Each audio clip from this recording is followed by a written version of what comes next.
هراي طبق في مجمرها كم قال بوكسين انتايا كنريا كاب بوكس تمصيا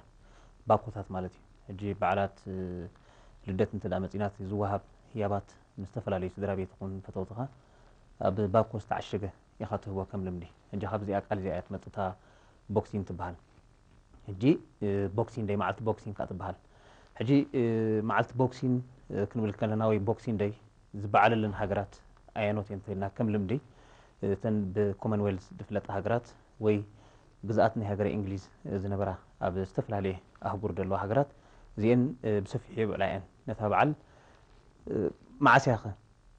كم علت انت دامتينا علت اسران شدشتن صباح لدت ناي فرنجي تكايد مالتي اجي كم تاريخ انتايد بل تي صباح لدت فرنجي تكون له استمرت قدم اب زمن نغوسات اب زنبرلو اوان ولا ونزي اب قدماي درجه كسابتي سالساي درجه تبايل سباز فرالي زنبر اوانات ቶም دخاتات ወይ አገልግልቲ ናይቶም ሃብታማ ዝነበሩ ኣብ ታዕለት 25 መዓልቲ ወይ ኣብ መዓልቲ ልደት ከገልግሉ እዮም ዝውዕሉ ነቲ በዓል ከም ተሳተፍቲ ይኮኑን ወይ ምስ ስድራ ቤቶም ኮይኖም ኣይብዕልዎን እዮም ሕጂ ንፅብሒቱ ግን ንሳቶም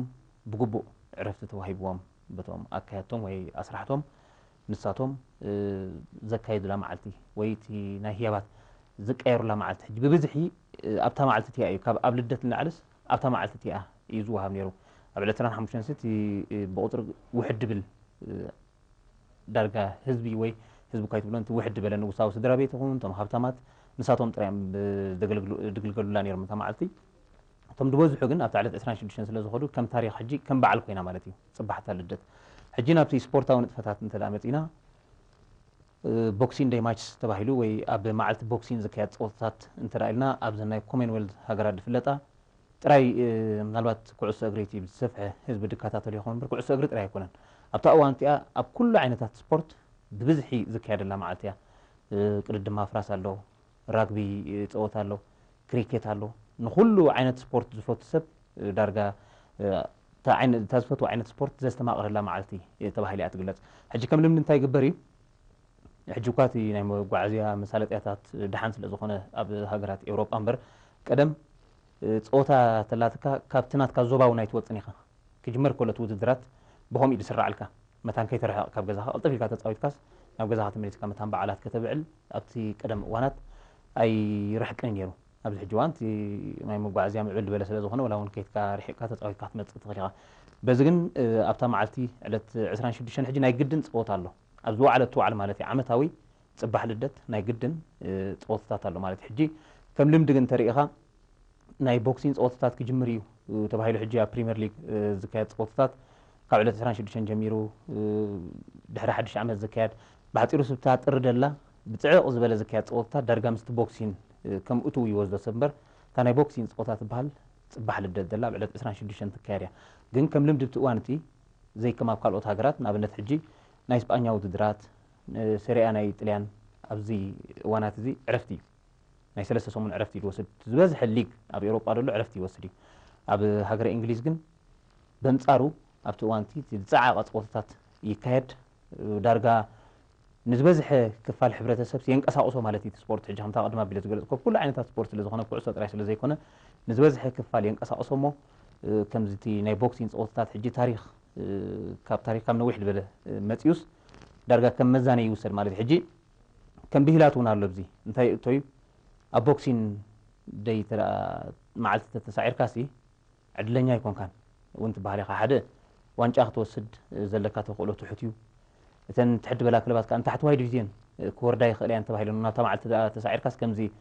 ናይ ሳንታ ክሎዝ ሕማቕ ህያብ ዓይነት እዩ ድውሰድ ንኣብነት ኣብዚ ሕጂ ምኩር ኣሰልጣኒ ማንቸስተር ዩናይትድ ዝነበረ ሰር ኣሌክስ ፈርጉሰን ካብ 1989 ናትሒዙ ክሳብዛ ዝሓለፈት ዓመት ዝእለ ተሳዒሩ ይፈልጥኒ ቦክሲንግ ላይ ነታ ፀወታስ ኣተወኪሩ እዩ ዝሕዛ ወላ ምስ ሕማቕ ክለብ ተሃልዎ ምስ ዓባይ ክለብ ተሃልዎ ኣብኣስ ክሳዕራ ይደልኒ ከም ልምዲ ናቱ ማለት እዩ ከምዚ ፅቡቕ ፋል ትገብረልካ ማለት እዩ ሕጂ እንታይ ይበሃል ናብ ቦክሲንግ ካብ ቦክሲንግ ደይ መሪሓ ወፀት ጋንታሲ እታ ዝለዓለ ዋንጫ ናይ ፕሪምየር ሊግ ናይ ምዕታር ተኽእሎ ኣለዋ ይበሃል ስለዚ እታ መዓልቲ ኣዝያ ክብርቲ እያ በቲ በዓላት ይኹን በቲ ታሪኻዊ ኣብ ስፖርታዊ ፍፃሜታት እንትላ መፂኻ እውን ልዑል ግምት ወሃባ ኩሉ ሰብ በቀሊል ዘይሪኣ ካልኡ እንታይ ኣሎ ደስ ዘብላት ሜዳታት እንተሪኢኻ ዝተፈላለዩ ናይ ልደት ክዳውንቲ ለቢሶም ኣዛናይ ናስሓቅን መገድታት እናተኸተሉ ስለ ዝፃወትዋ ኣዝያ ታሪካዊታ ወይ እውን ፍቱው መዓልታት ኢልካ ክትገልፆ ትኽእል ኢኻ ንብዙሕ ሰብ ከዓ ስለ ዝጠርነፍ ሕጂ ንሕና በቲ ኩዕሶ ጥራይ ንሪኦ ኣለና እምበር ኣብ ኩሉ ዓይነታት ስፖርት ንዘሎ ሕብረተሰብ እውን ስለ ዘሳትፍ